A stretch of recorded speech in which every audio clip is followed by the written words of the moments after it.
Love to welcome everybody back to the Independent Investor channel for a chronicle of my M1 Finance portfolios. This will be my fixed income portfolio, kind of a cool way of investing. It's been, as I'll cover, on recovery for the better part of last year, and coming into 2023, it's actually got a chance here to actually fight back into positive territory. You can see here the divergence between the funding and how that's actually appreciated the account value over time, as opposed to what has been a pretty poor bond market, especially latter 2021 and into 2022 in its entirety. It was really, really bad. It was multi-decade lows, but the portfolio stood in nicely.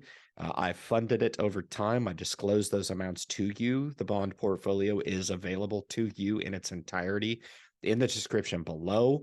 It is affiliate linked. I can receive compensation to help support the channel for offering content like this. With that, guys, we'll kick into the bond portfolio. Please enjoy. I like these opportunities where I can invite the grander subscriber base actually into real accounts. This is a unique Vanguard bond portfolio. It's comprised of all fixed equity ETFs or fixed income ETFs. So the thing that I want to kind of point out here, there's a few things going on. This is a relatively new account for me. The idea here was to move off of the sidelines, pick up some exposure to fixed income. This has performed just about as bad as I could expect it to perform. I say that tongue-in-cheek to kind of put you on notice here and to put you on a couple of things here. The total cash flow into the portfolio is just over $4,000. You can see here that the value is just shy of $3,800. So we actually are down an aggregate of $175 in this portfolio. The bright spot in the portfolio, there are two. The one is the dividends rendered. They all pay out at the same time. They pay 4 times each per year. So total payouts 4 times per year, and those payouts are fairly large. Okay. Now, the market gain here is slowly improving over time. That is a positive. Okay. The real big positive I want to show you here is the value over time. The value over time has come by way of funding this account over time. We started with $1,000 back in late 2021. And we have built this thing up over time by funding it at some point in the beginning with amounts as low as $25 to this account. I actually believe that right now we're funding this account with about $50. Okay, we're funding it with about $50, I think every month or every couple of weeks. I need to look at that frequency, but it's that amount. I just need to check the frequency, and you can see here the value over time. Even though we've had zero help on the appreciation side, as bonds just took a bath there, they were at historic multi-decade lows.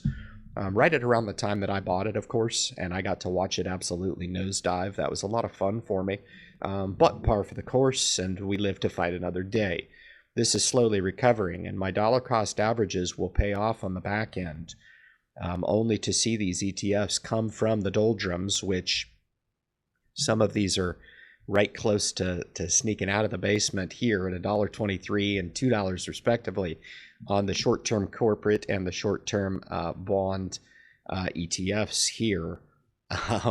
It'll be a nice feeling because I've really waited these out since late 2021 when I started this. I have owned the account exclusively through 2022, and coming into 2023, I've never seen these accounts in the green, never. I think this is a really cool way of investing in bonds.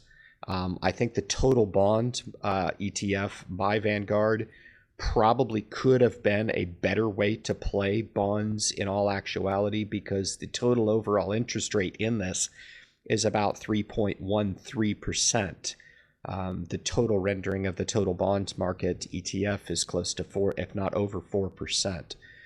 And it is an equity, it is a product that I will be looking to add to my portfolio in the near future. But as it pertains to this portfolio, you can kind of see here how I've put the weighting on the intermediate term bonds at the top, short-term bonds, and then long-term bonds. and then an extended duration, as well as a long-term treasury ETF. So I've comprised this with specific targets. Most of them are, I tried to just go equal weight with the 1, 2, 3, 4, 5, 6, 7, 8 products total. But you can see here, most of these are at or around 10 to at most 15% on the weighted exposure within this portfolio. But I wanted to give you guys an update on this. This is just one aspect, and just angle, basically cornerstone, which is, kind of what I try to convey to investors, is to establish these different cornerstones in the portfolio.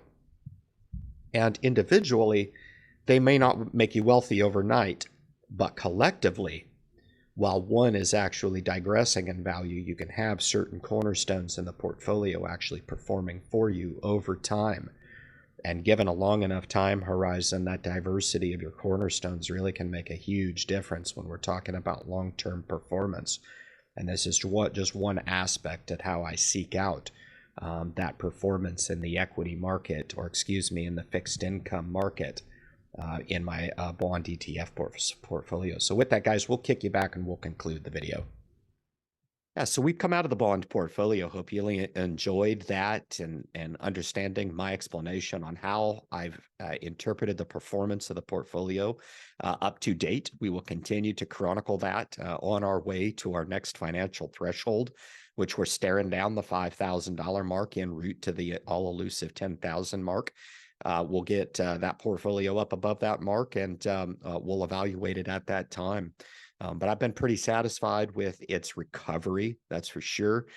This got me from a non-bond investor to a bond investor to put some work in play with the idea of capital preservation in mind. I had surplus capital, so this account allowed me to dump some of that surplus capital into the bond account in the way that I've demonstrated to you guys. So if you enjoy more content like this, man, hit the subscribe button, join the community. We throw down on multiple projects here on the Independent Investor channel.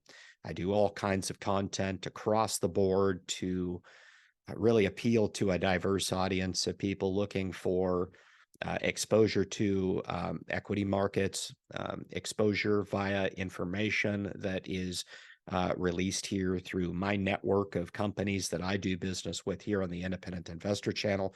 And for free of charge, man, you get access to all of that information and more. So I'd invite you to subscribe, support the channel by hitting the thumbs up, and finally, leave your comments in the comments section of this video, man. Say what's up. If you like the content, let me know. If you don't, let me know. It's no problem. But I appreciate you tuning in for the totality of this video, and good luck in your investment future.